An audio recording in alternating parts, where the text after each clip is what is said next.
राज्य के लिए ये घटना गई है, क्योंकि आज सुबह हाथियों के झुंड ने हमारे साथी मंत्री विधानसभा क्षेत्र घूमिया में 2 लोगों की निर्मम हत्या कर दी। हत्या क्या, मार कुचल दिया, और 3 बच्चे और एक लेडीज़ वो सीरियस है। जानकारी मिलते ही लोकप्रिय मुख्यमंत्री जी ने हम लोगों को कहा कि आप दोनों जाओ और इमीडिएट देखो और क्या बेहतर कर सकते हैं। तो कोई टीम यहाँ लगी है, घायलों का इलाज अच्छी तरह से चल रहा है। जो लोग एडमिट हैं वो खतरे से बाहर हैं, घबराने की बात नहीं है। और पूरी टीम आप देख सकते हैं कि हम लोग लगे हुए हैं, हम लोग मॉनिटरिंग कर रहे हैं, और मैं कह सकता हूँ कि अभी जो लोग एडमिट हैं वो खतरे से बाहर हैं। दूसरी बात ये कि हाथियों के झुंड से हम लोग काफ़ी परेशान हैं। न केवल इनके विधानसभा क्षेत्र, हमारे विधानसभा क्षेत्र में भी ये हाथी वहाँ जाएगा, वहाँ लोगों को कुचल देता है। तो कैबिनेट में हम लोग मुख्यमंत्री से मेरी बात हुई थी, हम सबकी बात हुई थी कि आखिर इसकी वैकल्पिक व्यवस्था क्या है। हाथी आए दिन लोगों को मार रहा है, लोगों की जान जा रही है, बच्चों की जान जा रही है, तो जान से बड़ी कीमत तो कुछ नहीं हो सकता।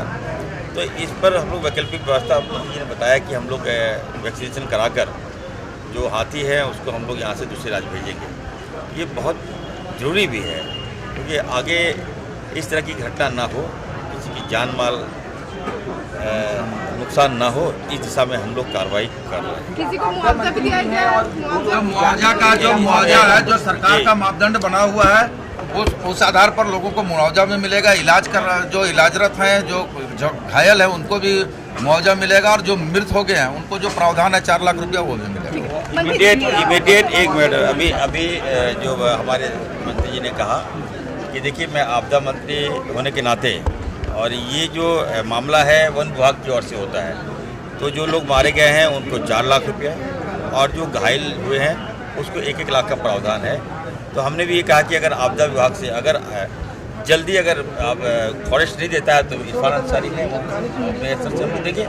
लेकिन पैसा बड़ी बात नहीं है, जान को रोकना बड़ी बात है, और हमारी सरकार का एक ही लक्ष्य है कि किसी की जान इस राज्य में नहीं जाए। मंत्री जी का अहम सवाल है, यहाँ पे कुछ बड़ा ही दुखद घटना है। रात में हाथियों की झुंड गांव में प्रवेश किया, और हाथियों के कुचलने से 2 लोगों को मृत्यु हो गया है, और करीब 5 लोग घायल हैं, जो उसको हम लोग बेहतर इलाज के लिए रिम्स में रेफर करवाए हैं। रिम्स में उसका इलाजरत है। अभी हम लोग बेहतर स्वास्थ्य के लिए और बेहतर इलाज कैसे हो उसके लिए माननीय मंत्री, स्वास्थ्य मंत्री इरफान अंसारी जी और मैं खुद पहुंचा हूं यहाँ पर रिम्स में, और वो हम लोग के साथ में सुप्रिटेंडेंट साहब भी हैं। उसको बेहतर इलाज कैसे हो, अब जल्द से जल्द उसकी स्वास्थ्य ठीक कैसे हो, इसके लिए हमने डॉक्टरों को निर्देश भी दिया है। सुप्रिटेंडेंट साहब भी है।